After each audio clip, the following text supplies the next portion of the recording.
નગર સેવા સદન દ્વારા શહેરના જેબી મોદી પાર્ક નજીક બનાવવામાં આવેલ રાજીવ ગાંધી આવાસ યોજનાના મકાનોમાં પ્રાથમિક સુવિધાઓના અભાવને કારણે અહીં રહેતા લાભાર્થીઓને ભારે મુશ્કેલીનો સામનો કરવો પડી રહ્યો છે। સરકાર દ્વારા સ્લમ વિસ્તારોને નાબૂદ કરવા માટે રાજીવ ગાંધી આવાસ યોજના અંતર્ગત શક્તિનાથ વિસ્તાર ખાતે આવેલ જેબી મોદી પાર્ક સામે સાબુઘર નજીક આશરે 10 વર્ષ પહેલા આવાસોનું લોકાર્પણ કરવામાં આવ્યું હતું। ઝૂંપડપટ્ટીમાં રહેતા ગરીબ પરિવારોને સુવિધાયુક્ત મકાનો આપવાના હેતુથી આ આવાસોની ફાળવણી કરવામાં આવી હતી, પરંતુ નવા મકાનમાં સુખી જીવનના સ્વપ્ન સાથે આવેલા લાભાર્થીઓ માટે આ સ્વપ્ન હવે દુઃખ સ્વપ્ન બની ગયું છે। સ્થાનિક રહીશોના આક્ષેપ મુજબ આવાસોની બાંધકામ ગુણવત્તા અત્યંત નબળી છે। બારેમાસ ડ્રેનેજનું મળમૂત્રયુક્ત પાણી મકાનોમાં પ્રવેશતા હોવાથી રહીશોનું જીવન કફોડી સ્થિતિમાં મુકાયું છે। સાથે સાથે સફાઈ, પીવાનું પાણી, વીજળી જેવી મૂળભૂત સુવિધાઓનો પણ ગંભીર અભાવ જોવા મળી રહ્યો છે। આ મુદ્દે આમ આદમી પાર્ટીના પ્રમુખ પિયુષ પટેલે તંત્ર સામે આક્ષેપ કરતા જણાવ્યું હતું કે અંદાજે ₹19 કરોડના ખર્ચે બનેલા આ આવાસોમાં શાસક ભાજપ અને વિપક્ષ કોંગ્રેસની મિલીભગતથી ભ્રષ્ટાચાર થયો છે। સરકાર ગરીબોને યોગ્ય સુવિધાઓ આપવામાં સંપૂર્ણ રીતે નિષ્ફળ સાબિત થઈ છે। બીજી તરફ ભરૂચ નગર સેવા સદનના ચીફ ઓફિસર હરીશ અગ્રવાલે જણાવ્યું હતું કે મકાનોમાં ડ્રેનેજનું પાણી ભરાવાની સમસ્યા અંગે એન્જિનિયરો સાથે ચર્ચા કરવામાં આવી છે। કોન્ટ્રાક્ટર સાથે પણ વાતચીત કરી આગામી દિવસોમાં સમસ્યાનું નિરાકરણ લાવવા પગલાં લેવામાં આવશે। ઝૂંપડામાંથી પોતાના સ્વપ્નના મકાનમાં રહેવા આવેલા ગરીબ લાભાર્થીઓ આજે ફરી એકવાર નરકાગાર જેવી પરિસ્થિતિમાં જીવવા મજબૂર બન્યા છે। હવે જોવાનું રહ્યું કે સરકાર અને તંત્ર ગરીબોની આ ગંભીર સમસ્યાનું નિરાકરણ ક્યારે અને કેવી રીતે લાવે છે। हाँ, हमारा मकान तई उल्टा हमारा महल तोड़ी ने मैंने झूपड़पट्टी तो आयली है ते भी अमे रहेला छे। हूँ करिए साहेब, बस आटली विनंती करूँ छू कि अमारो आवीने तमे अमारा घरनो सुधारो करी जाओ ने अमारा जे पैसा भी अमे 70,000 रुपया भर्या छे, 70 तो नहीं भर्या पण अर्धा अर्धा अमे भरेला छे। तेनी भी सुविधा करो, अमारा पैसा अमे कई गरीब माणस लेवा जईए तो महीना 1100 रुपया भरवाना। आवा मकान अमे केवी रीते भरी सकीए? अमे केटली वखत कीधुं कि अमे हप्ता आपवा तैयार छे पण ए लोको के ना तमे पहला हप्ता भरो पछी अमे सुविधा करीए। पण केवी रीते अमे हप्ता भरीए? तमे अमे हप्ता चालू करो तो अमे अमारा सुविधा करो। अमे ना नथी पाडता के नथी भरवाना हप्ता, अमे हप्ता भरवा तैयार छे साहेब। आज अमारा लॉकडाउन वचना अमारा हप्ता 1 लाख ने अमारा कई लोन लेवी होय ते बी अमारथी लोन नथी लेवाती। अमारुं ए बतावे छे हमारा डीजल खराब करी लायकू छे लोकोने। मेरा नाम आयक और प्रीतम सिंह सिकलीगर है। साबूगढ़ में हमारी झूपड़पट्टी थी। पहले हम कसक में रहते थे, कसक में से हमारे को साबूगढ़ में झूपड़पट्टी दिया, साफ सुफ करके हमने अच्छा सुविधा के हमारे झुपड़े की। फिर बाद में बोले कि अपार्टमेंट लो आप।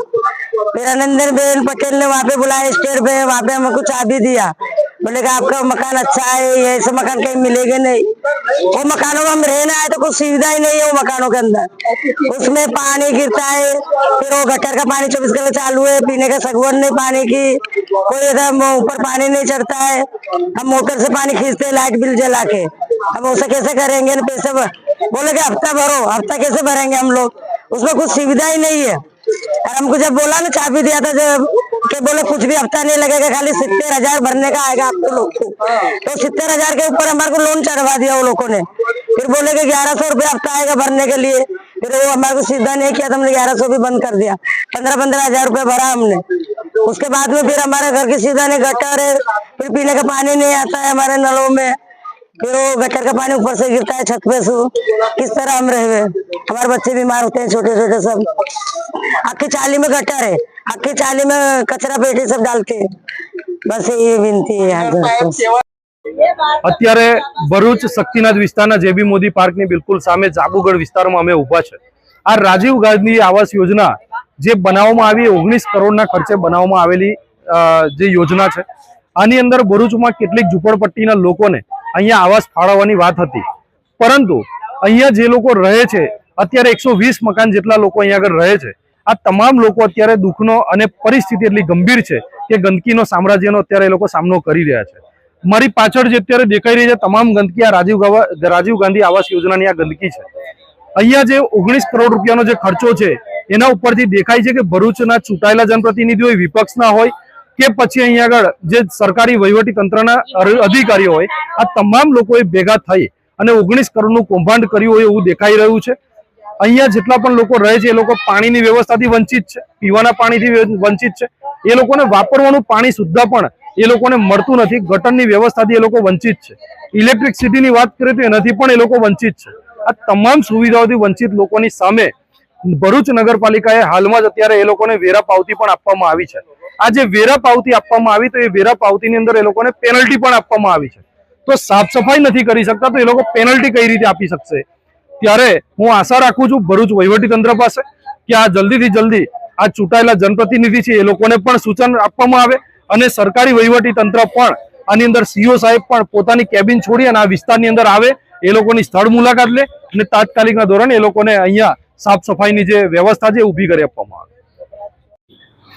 નગરપાલિકા દ્વારા સાબુગઢ વિસ્તારમાં રાજીવ આવાસ યોજના હેઠળ મકાનોનું બાંધકામ કરવામાં આવેલ છે. જે તે વખતે આ મકાનો ડ્રો કરી અને જે તે લાભાર્થીઓને પણ ફાળવવામાં આવેલ છે. આ જગ્યા ઉપર ડોર ટુ ડોરમાં કચરો ઉઘરાવવાની પણ વ્યવસ્થા નગરપાલિકા દ્વારા કરવામાં આવે છે અને ડોર ટુ ડોર સિવાય કચરો ન નાખવા અવારનવાર આ રહીશો સાથે મિટિંગો પણ કરવામાં આવેલ છે. તેમ છતાં કેટલીક જગ્યાએ કચરો નાખવાના એવા પ્રશ્નો બની રહ્યા છે. એ બાબતે અમે સફાઈ માટે થોડી સઘન સફાઈ બી કરીશું અને ડોર ટુ ડોરમાં જ બધા કચરો આપે એ માટે મિટિંગ કરી એ લોકોને જાગૃત પણ કરીશું. સાથે સાથે અંદર જે ઇન્ટરનલ રોડ રસ્તા બનાવવાની જે જરૂરિયાત જણાય છે એના માટે નગરપાલિકાએ ગ્રાન્ટમાં એનું આયોજન પણ લીધેલ છે અને ટૂંક સમયમાં એ કામ કરવામાં પણ આવશે.